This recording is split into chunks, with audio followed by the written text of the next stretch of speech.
노무현 정권 때 김용철 변호사라는 사람의 자료를 봤는데요. 예, 그 사람이 노무현 그때 그 당시 엑스파일 때문에 폭로를 했더라고요. 그래서 보니까 저는 이제 노무현 대통령에 대한 이미지가 정의로운 사람이다. 이제 이렇게 되어 있기 때문에 삼성 엑스파일을 통해서 이게 노무현 대통령의 이 정치를 보면 아이 진짜 너무한 거 아니야? 이런 생각을 하게 되더라고요. 왜냐하면은 엑스파일을 그 문제가 터졌을 때 막았는 거예요. 근데 그 엑스파일의 문제가 보니까 이제 조금 더 자세히 보니까 이제 그 이건희가 좀 이건희가 이제 부패 왕국을 만드는데 진짜 완전 치밀한 계획과 작전으로 완전 정부를 집어삼켜 버렸는데요. 보니까 이제 사람들의 약점을 너무 잘 파악을 한 거죠. 그러니까 돈 앞에서 모두들 다 무너진다. 이런 약점 말이죠. 그래가지고 공무원 여야 300명을 다 이제 먹이는 방법을 그 사람들의 성향을 전부 다 파악을 이제 정말 디테일하게 하는 거예요. 그래가지고 돈을 이제 주면 잘 낼름 잘 받는 사람도 있잖아요. 근데 이제 안 받는 사람들이 문제인 거죠. 여당 야당을 다 먹여야 되니까. 근데 예를 들어서 이제 추미애 같은 사람은 안 받는 사람이래요. 이근희가 이번 육성으로 나오더라고요.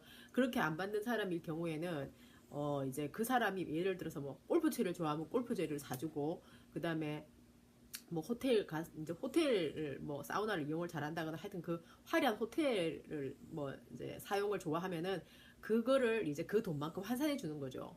그래가지고 뭐 능력에 따라서 뭐 500만 원, 1천, 2천, 3천, 4천만 막 돈이 이제 대단한 사람 막 이회창 같은 경우에는 뭐 얼마 100억? 100억이라고 혹시 들어보셨어요? 하여튼 그런 말도 있대요. 하여튼 그렇게 이제 완전히 그래서 이제 꼼짝을 못하게 만드는 거죠. 근데 이제 김영철 변호사 말은 그렇다고요.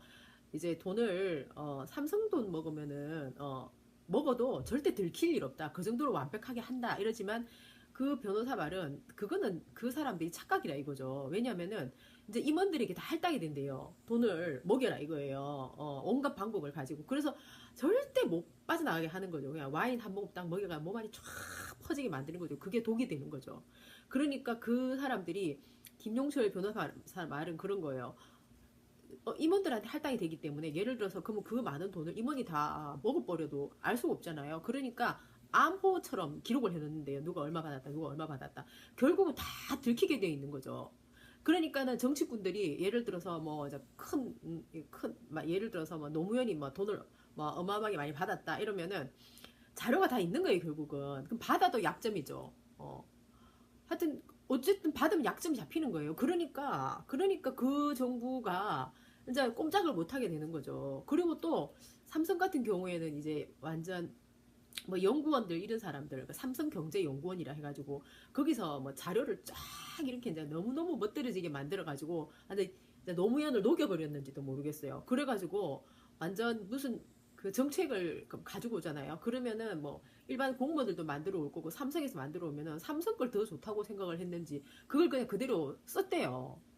그래가지고 무슨 이제 뭐 참여정부 이런 말도 그냥 뭐 문민정부 이런 말이 있잖아요. 그러니까 뭐 우리는 참여를 뭐 같이 하니까 참여 정부하면 되겠네? 누가 농담처럼 던진 말인데 그거를 나중에 노무현이 쓰고 있더래요. 참여정부 이러면서. 그러니까 제가 볼 때는 노무현이 그런 것 같아요. 노무현이 실력 있는 걸 좋아하다 보니까 아 삼성은 정말 실력 있나 봐. 이런 생각했는지도 모르겠다. 이런 생각이 들죠. 지금에 와가지고 만약에 노무현이 살아있다면은 자기가 그때 그렇게 한 게 얼마나 잘못인가를 알 수 있었겠지만 10년 전에는 그게 그렇게 이제 이 사람들이 그렇게 부패의 어떤 그런 왕국을 만들어가지고 자기들을 완전 블랙홀처럼 빨아들일 것이다. 이거는 생각을 못 했는지도 몰라요. 노무현 그 사람 성격 자체가 그렇게 나쁜 사람은 아니니까요. 근데 어쨌든 어리석은 결정을 한 거죠. 지금에 와가지고 이제 결과를 보세요. 그 사람들이 그렇게 나쁜 짓을 하고도 정부를 완전히 드러났다 했기 때문에 그걸 그냥 해오던 그대로 해갖고 최순실까지 간 거예요. 그래 박근혜까지 그렇게 간 거예요. 예. 그런데 지금 이제 문제가 뭐냐면은 그때 그 당시에 노무현 정권 5년 내내 그 삼성공화국을 키웠단 말이에요. 그런 식으로. 완전히 그 안에 있는 사람들, 그리고 막 정책도 그 정책을 너무 많이 받아들였고, 그리고 또 그 비자금 사건 해가지고 이제 왜 감옥도 갔다 왔잖아요. 어, 그러니까 안희정이 감옥도 갔다 왔잖아요. 근데 그것도 자기들은 그런 거죠. 뭐 그 이때까지 국회의원들 받아먹은 돈에 비하면 그거는 뭐 껌값이다라는 식으로 그렇게 말을 했대요. 그러니까 아무 깜도 안 된다 이거예요. 제 깜도 안 된다 이 얘기예요. 결국 그 얘기가. 그때 그건 그때 그 당시엔 통했죠. 그 부패가 너무 부패했으니까 이제 국민들은 그 부패에 이제 진절머리가 나는 거예요. 그러니까 그렇게 말하는 안희정을 도저히 믿을 수가 없는 거죠. 앞으로 이 사람이 그때 그 정부에서 잘 해먹고 있었던 거예요. 그게 문제가 될 거라고는 지금에 와서 노무현 향수 이용하고 있는데 좋은 것만 보여주고 싶은데 그게 돼요. 그때 그 당시에 완전 자기들이 저질렀던 어떤 모든 폐악질이 어떻게 가려지겠어. 자료가 다 있던데 뭐 컴퓨터 뒤져보니까 다 나오던데요. 김용철 뭐 엑스파일 뭐 완전 진짜 야 입을 어떻게 그렇게 거짓말 하는가 몰라요. 화면에 그냥 뉴스에 다 떠 있는 걸 갖다가 한번 찾아보시면 다 나와요. 완전 쉬워요 진짜 찾는 거. 아 진짜 그래가지고 보니까 그 이제 김종인 같은 경우에는 그런 것 같아요. 이 모든 사건을 이제 워낙 나이가 많으시고 정치할 때마다 그 중간에 들어가 있었잖아요. 그리고 뭐 좋은 것도 나쁜 것도 그분은 다 본 거니까 그분 입장에서는 뭐 우리가 생각하는 선과 악의 어떤 기준이 아니에요. 김종인 그분은 그런가. 그분의 선과 악은 완전 전혀 3차원인 것 같아요. 어. 그래서 그런 차원으로 김종인 그분이 하는 행보를 봐야지 우리 보통 사람의 어떤 그런 기준으로 보면은 해석이 잘 안 될 것 같아요. 음. 물론 많은 정치꾼들이 그렇지만은. 그래서 이제 5년 동안 그러면은 홍석현이라는 사람을 참여정부에서 홍석현이 누군가요? 이건희의 그 저기 뭐야 처남이잖아요. 이 사람을 유엔 사무총장 시키겠다고 생각을 했는가 봐요. 그런데 엑스파일 이 사건이 터져가지고 자료가 다 남는 바람에 이 홍석현이라는 사람이 이제 못 가고 이제 미끄러지게 된 거죠. 그러니까 그 자리 대신 부랴부랴 들어간 게 반기문이었던 거죠. 그러니까 홍석현이 결국은 뭐예요? 삼성의 어떤 그런 완전히 그거를 권력을 이용해가지고 유엔 사무총장까지 하려고 했다는 사람이고 그걸 하려고 했던 게 노무현이었다는 거 아닙니까? 나는 노무현 그분이 나쁘다고 생각하고 그걸 한 것 같지 않아요. 좋은 일이다. 자기는 그렇게 생각한 것 같아요. 결과가 이렇게 나빠졌는데 그분은 뭐 몰랐던 것 같아요. 근데 지금 현재 그분하고 같이 정치했던 문재인하고 안희정하고 이광재 이런 사람들이 과연 모를까요? 그건 절대로 아니라고 봐요. 노무현은 몰랐을 수도 있어요. 그 사람은 진짜 그 전에 막 했던 행동으로 봐가지고 그랬는데 그 안희정하고 이 사람들은 정말 가증스러운 사람들이 그래서 문재인이 지금 삼성 친재벌적인 어떤 발언을 계속하고 양향자 이런 사람 집어넣어가지고 과연 무슨 계획을 가지고 그 사람을 집어넣었을까요? 그리고 지금 뭐 10년의 힘이니 뭐 맨파워를 10,000명 이상 늘리겠다 이러는데 제가 볼 땐 그것도 전부 대기업 쪽하고 연관되고 그냥 뭐 중소기업 뭐 이거는 그냥 모양새로 그냥 하나씩 갖다 놓는 거지. 이 사람은 정말 개념이 없기 때문에 정말 위험해요. 그리고 이제 김종인 이분이 나간 걸 가지고 사람들이 뭐 완전 뭐 친문 패거리들은 그러대요. 야 진상이 나왔다 이러면서 야 나도 진짜 이분이 가지고 있는 차원이 너무 어려워서 막 그래 이것저것 깊은 생각을 하게 만드는 사람이다. 이런 생각을 하지만은 진상이라고 말한다는 거는 정말 불쾌한 거죠.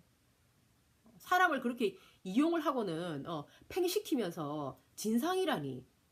야 진짜 완전히 친문 패거리들 진짜 너무한 거 아닌가요?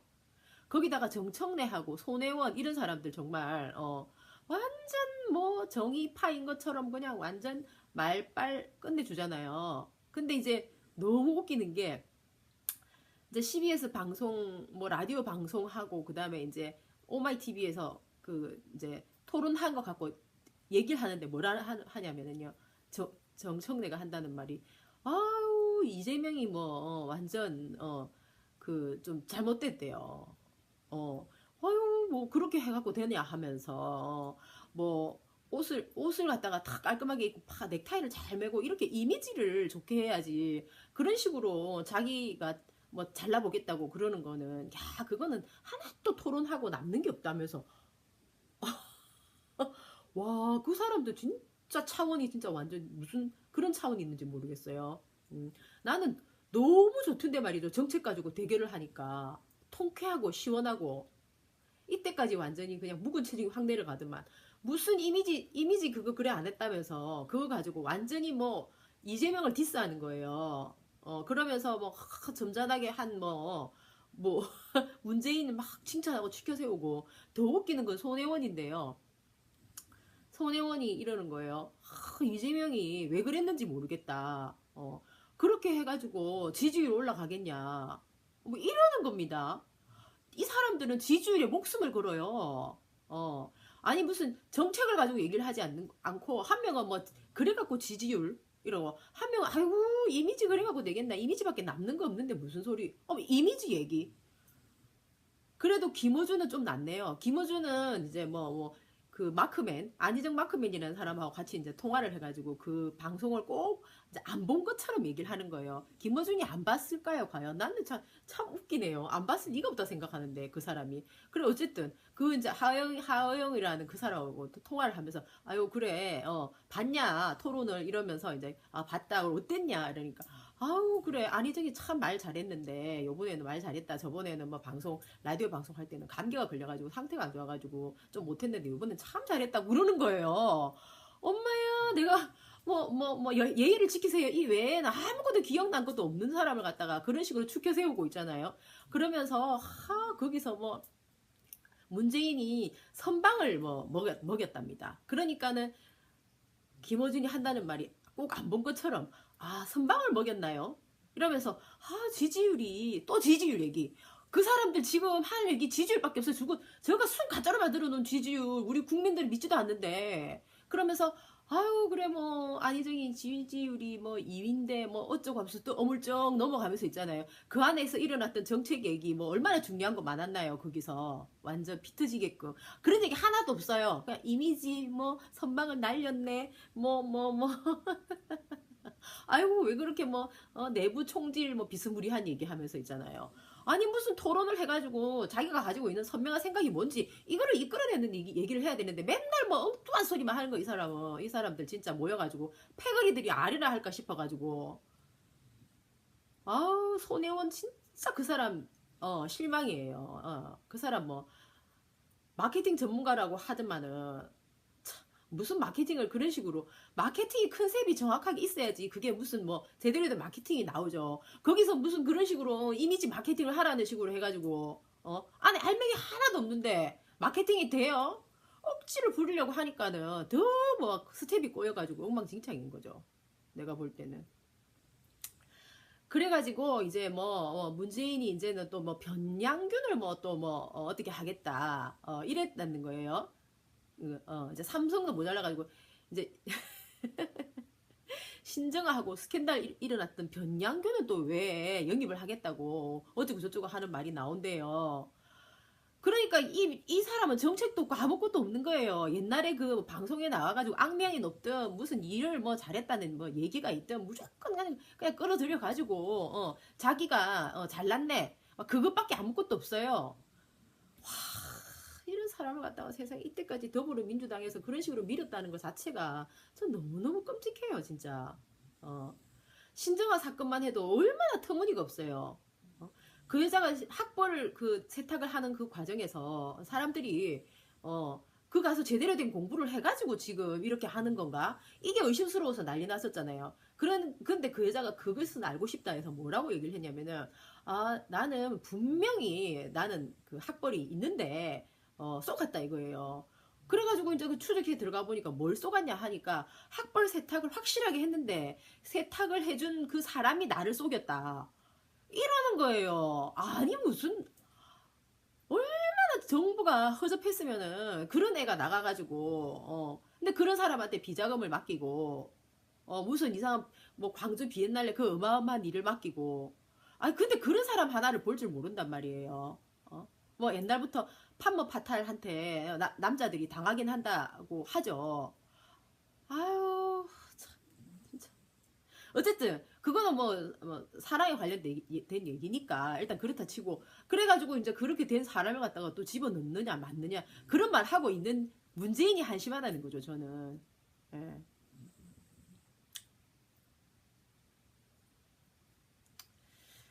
그래서 이제 이런 와중에 또 우리 또 히어로 이재명 후보자께서는 그런 말을 했답니다. 한반도 평화 프로세스 이거를 이제 발표를 한 거예요. 이 사람들 막 그냥 이런 더티 플레이 하는 동안에 이분 항상 이렇게 이제 또 선도적으로 발표를 하는 거죠. 이게 이제 평화가 경제다 이거예요. 우리나라 맨날 뭐 경제 하는데 평화가 없는데 어떻게 우리가 경제에 관련되는 일에 집중할 수 있느냐 이 말인 거죠. 그러니까 정말 명쾌하죠. 평화가 경제다. 예. 또 제가 이 말 또 한마디 듣고 너무나 선명해가지고 기분이 완전 촥 좋아졌어요. 그러면서 이제 평창 그 올림픽에 대한 어떤 그런 그 기대와 그 다음에 앞으로 펼쳐질 관광 산업 그러고 이제 정부 주도적으로 해야 될 일이 많다 이거예요. 평창 올림픽 그 이후에도 너무 많은 기관 시설들이 있기 때문에 그거를 잘 운영을 하면 시에도 도움이 되고 이제 정부도 도움이 되고 서로 이제 좋은 그런 게 많으니까 그 운영을 어떻게 잘 해나갈 것인지 거기에 대한 이제 어떤 그 프로세스들을 좀 얘기를 하셨고 앞으로도 계속 할 것 같은 그런 분위기 그런 분위기를 저는 느꼈죠. 그러면서 이제 뭐 할 시간이 없는 거예요. 그래서 이분은 뭐 할 시간이 그거 하다가 그냥 날 다 새죠. 그냥 5년 후딱 10년 후딱 가는 거예요. 그런 식으로 모호 하면은 그래서 또 그런 말씀도 하셨어요. 새가 약하다고 사람들이 그런 질문을 한대요. 그러면은 나도 15% 이상 지지율이 막 올라갔을 때 있었잖아요. 그럴 때 사람들이 막 인사가 막 몰려왔대요. 그럴 때 이재명 시장님이 그랬답니다. 대기하십시오. 그랬답니다. 왜냐면은 주변에 인사들이 포진을 하면은 당밖에 사당이 되고 당은 지금 현재 있는 당은 들러리가 된다는 거예요. 그래서 사람이 너무 많으면은 그 집권을 해도 나중에 사조직들이 커져가지고 그 이제 그 정부를 운영하는데 오히려 이제 방해가 되고 일이 안 되는 거죠. 그러니까 지도자의 눈과 귀를 막아버리는 거예요. 자기들이 사조직들이 너무 커져가지고 그렇게 된다는 거죠. 그래서 그거를 그분은 이제 지양하기 위해서 그렇게 했다. 그거를 말씀을 하셨어요. 참으로 지당하신 말씀 아니에요. 그래서 나는 이분이 지금 이런 식으로 세를 안 모은다고 생각해요. 이재명 시장님은 세를 안 모으고 이 안희정하고 이 두 사람은 완전 친문 비문해가 지금 한참 또 패권이니 해가지고 정신없죠. 똑같아요. 이 사람들 하는 행태들은. 우리가 여기에 쏘면 되겠습니까? 그죠? 진짜 큰일 날 뻔했습니다. 또 진짜 이재명 시장님이 나타나가지고 아이고 정말 행복하죠 우리는. 이제 그 1차 모집이 끝났고요. 이제 2차가 앞으로 또 시작될 것 같습니다. 앞으로 뭐 더 어쩌면 또 더 큰일이 우리를 기다리고 있을지 모르겠지만 이 험난한 파도를 어떻게 넘어가지 않고 어떻게 수월하게 이 멋진 인생, 멋진 삶, 멋진 나라를 만들 수가 있겠습니까? 그죠? 이재명 시장님이 꿈꾸고 계시고 우리 각자의 마음속에도 이번에는 정말 한번 해보고 싶다 그런 마음과 열망들이 엄청 크잖아요. 막 그런 막 물결이 일어나고 있는 느낌이 막 들거든요. 이거를 이제 정말 잘 살려야 될 것 같아요. 그러면은 정말 좋은 일이 있을 것 같은데 말이죠. 화이팅!